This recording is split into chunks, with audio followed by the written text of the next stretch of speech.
TDP నేత కేసినేని చిన్ని మీడియాతో మాట్లాడుతున్నారు. ఇప్పుడు లైవ్ చూద్దాం. మేము మా కుటుంబ సభ్యులందరూ తరపున మేము సారీ చెప్తున్నాం. ఎందుకంటే నిజంగా మా ఇబ్బందులను తీసుకొచ్చి మీరు పెట్టారని ఆయన వ్యాఖ్యానించడం చాలా దురదృష్టకరం.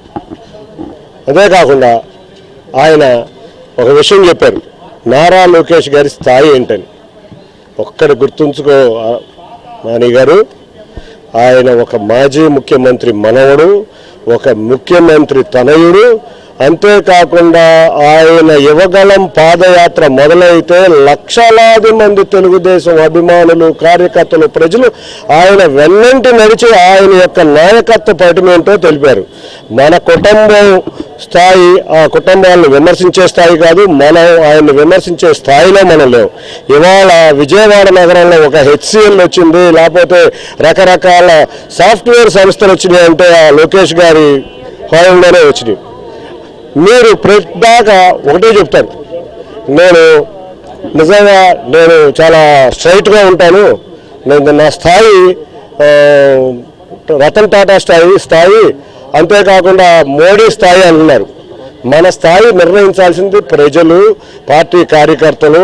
అంతేగాని మనం ఎప్పటికప్పుడు డబ్బా కొట్టుకోకూడదు, నా స్థాయి అది ఇదని. మీ స్థాయి మీరు తెలుసుకోండి. ఇక లాస్ట్కు చివరిగా నేను చెప్పదలిసింది ఏంటంటే, ఇవాళ ఆంధ్రప్రదేశ్ ప్రజలందరూ అమరావతి ఎప్పుడు రాజధాని వస్తుందా, చంద్రబాబు నాయుడు గారు ఎప్పుడు వస్తారా, అమరావతి రాజధాని చూసుకుందామని, ముఖ్యంగా విజయవాడ ఎన్టీఆర్ జిల్లా ప్రజలందరూ ఎప్పుడెప్పుడు అమరావతిని చూసుకుందామని కోరిక బలంగా నాటుకున్న వేళ మీరు అనేదేంటి, అమరావతి ఒక వేస్ట్ అన్నట్టు మాట్లాడారు. మీకు ఇంతకన్నా దౌర్భాగ్యం మీరే చెప్పారు చాలాసార్లు. జగన్ ఒక అవినీతిపరుడు, అమరావతిని 3 రాజధానులని అమరావతిని చెడగొడుతున్నారు, ఇట్లా రకరకాల వ్యాఖ్యలు చేసిన మీరే ఇవాళ వచ్చి అమరావతిని ఇక్కడ వేస్ట్ 3 రాజధానుల ముద్దని మీరు జగన్ని కౌగిలించుకుంటే ఇంతకన్నా దౌర్భాగ్యం ఇంతకన్నా లేదని నేను అందరికీ సవినయంగా చెప్తూ, ఇటువంటి మా కుటుంబంలో జరిగిన విషయాలన్నీ అవి మా వ్యక్తిగతం, పార్టీకి ఎటువంటి సంబంధం లేదు. పార్టీ రాకముందు నుంచి ఈ విషయాలు జరుగుతూనే ఉన్నాయి. నేను ఏదో సేవా కార్యక్రమాలు చేద్దాం, కరోనా తర్వాత రాష్ట్రం ఇబ్బందుల్లో ఉంది, ప్రజలు ఇబ్బందుల్లో ఉన్నారు, చంద్రబాబు నాయుడు గారు ముఖ్యమంత్రిగా కూడా లేదు, విపత్కర సమయాల్లో చంద్రబాబు నాయుడు గారు యువతకు అసలు ఉద్యోగాలు లేవు అని నేను ప్రజలకు సేవ చేద్దాం, ఎంతో కొంత నేను సంపాదించిన దాంట్లో ఎంతో కొంత ప్రజల సేవా కార్యక్రమంలో నిమగ్నం చెప్తున్నా. ఏ రోజు నేను ఎంపీకి ఉంచుంటానని అనలేదు, ఏ రోజు మీతో గొడవ ఉందని అనలేదు.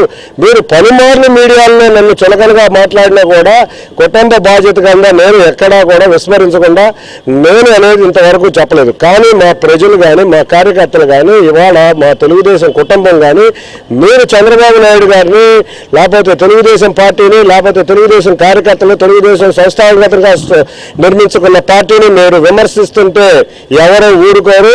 మీకు హెచ్చరిస్తున్నాను, తప్పక దీనికి శాస్త్రం అనుభవిస్తారు. ఇప్పటికైనా ఇటువంటి వ్యాఖ్యలు చేయలేదని మీ అందరి ముందు విన్నవించుకుంటున్నాను. కుటుంబంలో చంద్రబాబు గారు చిచ్చు పెట్టారనేది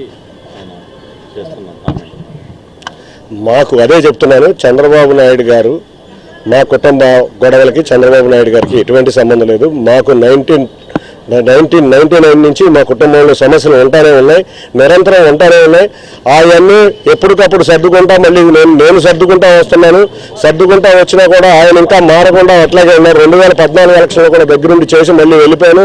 విజయవాడ నగర ప్రజలకే కాదు మీకు కూడా తెలుసు, నేను ఎప్పుడూ కూడా ఇక్కడెక్కడా కలపలేదు. అంతేకాకుండా మీరు ఒకటి ఆలోచించండి, మీరందరూ జర్నలిస్ట్ సోదరులు, మిమ్మల్ని ఎంత హీనంగా మాట్లాడతారంటే ఆయన అంత హీనంగా మాట్లాడారు. ఈ మధ్య నందిగామలో చూసాం, ఆ బిర్యానీ ప్యాకెట్లకి మీరు లొంగిపోతున్నారండి. ఆయన భాష తీరు, ప్రజల దగ్గర ఆయన మాట్లాడే భాష, ఆయన వ్యవహరించే తీరు, ఆయన అహంకారానికి ఇవన్నీ ఒక కారణాలు. చంద్రబాబు నాయుడు గారు నేను సేవా కార్యక్రమాల్లోకి వచ్చినాక ఏ రోజు చంద్రబాబు నాయుడు గారు నన్ను కలవలేదు. ఏదో 2-3 సార్లు కలిసినా కూడా నా సేవా కార్యక్రమాల గురించి వివరించడమే జరిగింది.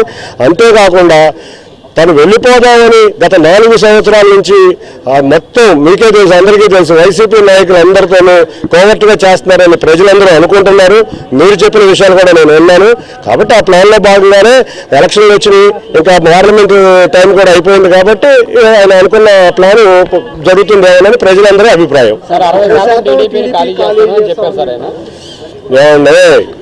మహామహులు వెళ్ళిపోయిన రోజు టీడీపీ ఖాళీ అవ్వలేదు. టీడీపీ తెలుగుదేశం పసుపు కుటుంబం చాలా ఎన్ని కష్టాలు ఎదురైనా ఎన్ని ఎదుర్కొన్నా మీరు చూశారు 2019 నుంచి ఎన్నో కేసులు జరిగినాయి, ఎన్నో దాడులు జరిగినాయి, ఎంతో మందిని హత్యలు చేశారు. అయినా కూడా కార్యకర్తలు పార్టీని ముందుండి నడిచి పార్టీని నిలబెట్టారు. ఇటువంటి వాళ్ళు వచ్చినా పోయినా ఎవరైనా, అంటే నేనంటే ఆయనని కాదు, ఎటువంటి వ్యాఖ్యానాలు చేసే వ్యక్తులు ఎవరికైనా తగిన శాస్తి జరుగుద్ది, అడ్రస్ లేకుండా వెళ్ళిపోతారు.